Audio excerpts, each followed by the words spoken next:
Singapore is one of the most unusual countries on Earth because it is not just a nation, but also a city, an island, and a global hub packed into one small territory. It sits just north of the equator, off the southern tip of the Malay Peninsula, surrounded by water routes that connect Southeast Asia to the wider world. To the west lies the Strait of Malacca, one of the busiest shipping corridors on the planet. To the south is the Singapore Strait, with Indonesia's Riau Islands beyond it. To the north is Malaysia, separated by the Straits of Johor.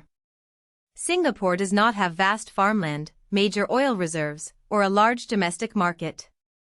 Its most important natural advantage was always location. That geography made it a crossroads where ships, goods, people, capital, and empires all had reason to pass through. Long before modern Singapore became famous for skyscrapers and finance, the island was part of a maritime trading world. It was known as Temasek, a port settlement tied to sea-based powers and regional commercial networks. In Southeast Asia, control of trade routes could be as important as control of land. Ports were places where merchants exchanged goods, languages mixed, and political influence moved through ships rather than roads. Singapore's early value came from this maritime logic. It was small, but it sat in a place where movement mattered. That also made it vulnerable. A trading settlement could rise when routes favored it, and decline when power shifted elsewhere. This older history is important because Singapore's modern success did not appear from nowhere. It repeated an ancient pattern, a small island using position, organization, and connectivity to become much more important than its physical size. The modern story of Singapore began in 1819, when Stamford Raffles established it as an entrepot trading post for the British Empire. An entrepot is a commercial gateway. Goods arrive, are stored, exchanged, financed, and shipped onward. This model suited Singapore perfectly because the island was placed near the routes connecting India, China, the Malay world, and beyond. In 1867, Singapore came under direct British control as part of the Straits settlements. Under colonial rule, it grew as a port and administrative center, attracting migrants from different parts of Asia. That migration helped build the multicultural society Singapore has today. But the colonial system also created inequality and dependency. Singapore was becoming commercially important, but its development served imperial priorities first.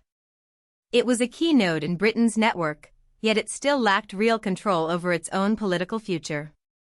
World War II changed Singapore's political imagination.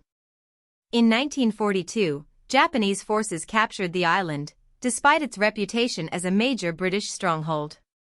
The fall of Singapore was a shock because it showed that imperial protection was not as reliable as many had believed. The Japanese occupation was traumatic, marked by fear, hardship, and violence. When Japan surrendered in 1945, Singapore returned to British rule as a crown colony, but the old colonial order had been badly weakened. People had seen that empire could fail. Demands for self-government became harder to ignore. The war also left behind a lesson that shaped Singapore's later leadership: survival was not guaranteed. Security, economic strength, administrative competence, and social order were not luxuries. For a small and exposed island, they were essential conditions for national survival. Singapore gained self-governance in 1959, but its leaders faced a difficult question: could such a small island survive on its own? Many believed the answer was no. In 1963, Singapore joined the new Federation of Malaysia, alongside Malaya, North Borneo, and Sarawak. The idea was that Singapore would gain access to a larger political and economic hinterland. But the arrangement quickly became unstable. Disputes over ideology, economic policy, political power, and ethnic relations created serious tension between Singapore's leadership and the federal government in Kuala Lumpur. In 1965, Singapore was expelled from Malaysia and became an independent sovereign state. Independence was not a carefully planned celebration. It was a crisis. Singapore suddenly had to build defense, create jobs, house its population, maintain order, and prove that a resource-poor city-state could survive alone. After independence, Singapore's weakness became the foundation of its strategy. Because it had no large resource base and no vast domestic market, it had to make itself valuable to the outside world. The government focused on trade, industrialization, public housing, education, infrastructure, and foreign investment. Singapore tried to become efficient, predictable, safe, and easy for business to use. It also invested in human capital because people were its most important resource. Over time, this approach transformed the country into one of the four Asian tigers, a group of rapidly developing economies that also included Hong Kong, South Korea, and Taiwan. Singapore's rise was not accidental. It was built through disciplined planning, global openness, and a willingness to treat national development as an urgent project. The country could not rely on abundance, so it built systems.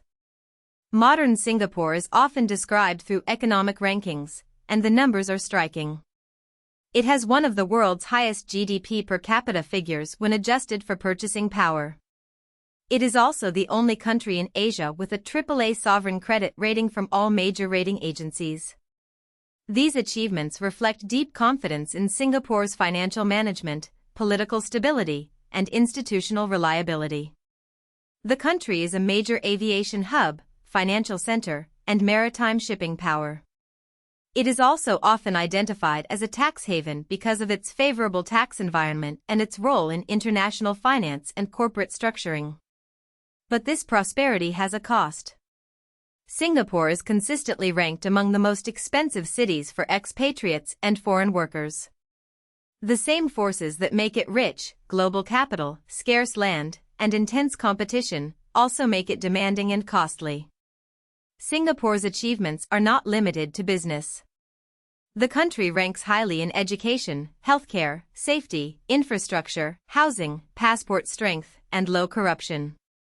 Singaporeans enjoy long life expectancy, fast internet speeds, and very low infant mortality by global standards.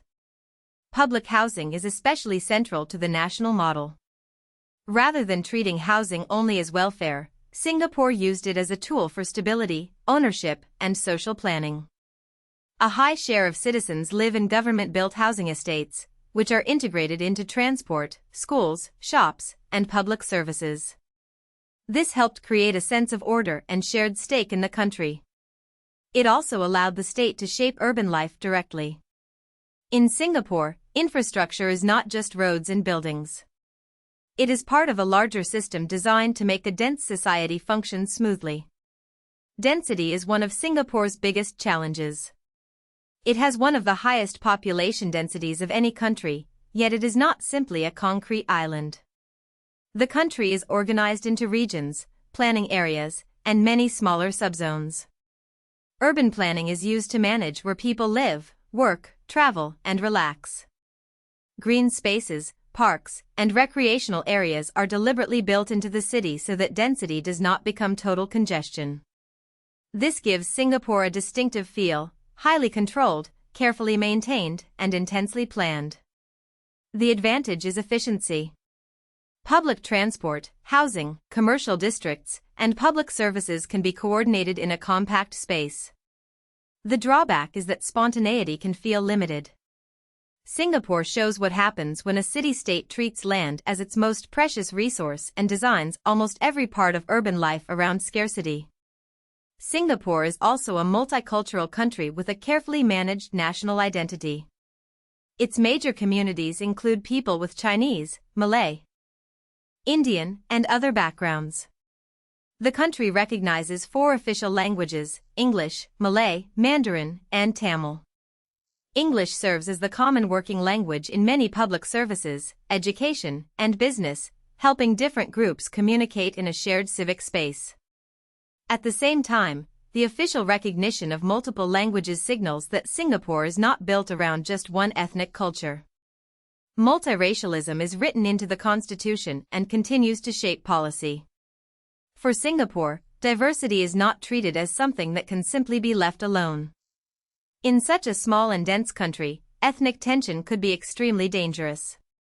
So harmony is actively managed through housing, education, language policy, and national messaging. Politically, Singapore is a parliamentary republic with a legal system based on common law. It holds regular elections and is constitutionally a multi-party democracy. But in practice, the People's Action Party, or PAP, has dominated politics continuously since 1959. This makes Singapore a de facto one-party dominant state. Supporters argue that PAP rule gave the country stability, long-term planning, and unusually capable governance during decades of rapid development. Critics argue that this dominance has limited political pluralism and concentrated power too heavily in one party and a centralized state structure. This tension is central to understanding Singapore. Its political model is performance-driven and order-focused. It is not easily categorized by simple labels. The country's challenge is whether a system built for survival and discipline can keep adapting as citizens become wealthier, more educated, and more demanding. Singapore's global role is much larger than its land area. It is one of the 5 founding members of ASEAN and hosts important regional institutions such as the Asia-Pacific Economic Cooperation Secretariat and the Pacific Economic Cooperation Council Secretariat. It is also a frequent host for international conferences and diplomatic events. Singapore belongs to the United Nations, the World Trade Organization, the East Asia Summit, the Non-Aligned Movement, and the Commonwealth of Nations. This is not just symbolism.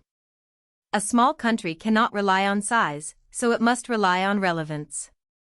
Singapore makes itself useful as a neutral meeting point, a trusted financial center, a reliable logistics hub, and a stable partner in a turbulent region.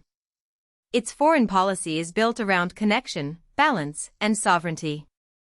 It survives by being too valuable to ignore. The deeper lesson of Singapore is not that every country can copy it. Most cannot. Singapore's geography, scale, history, and political choices are unusual. But its story shows how constraints can be turned into strategy. Lack of natural resources pushed it toward trade, finance, education, and efficiency. Limited land pushed it toward dense planning and high-quality infrastructure. Cultural diversity pushed it toward managed multiculturalism. A vulnerable independence pushed it toward strong institutions and global relevance.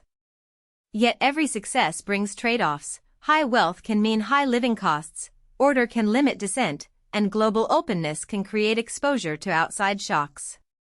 Singapore is powerful because it understood its weaknesses and built around them relentlessly. It is a reminder that national strength is not always about size. Sometimes it is about clarity, discipline, and position. If you found this helpful, please like this video and subscribe for more explainers.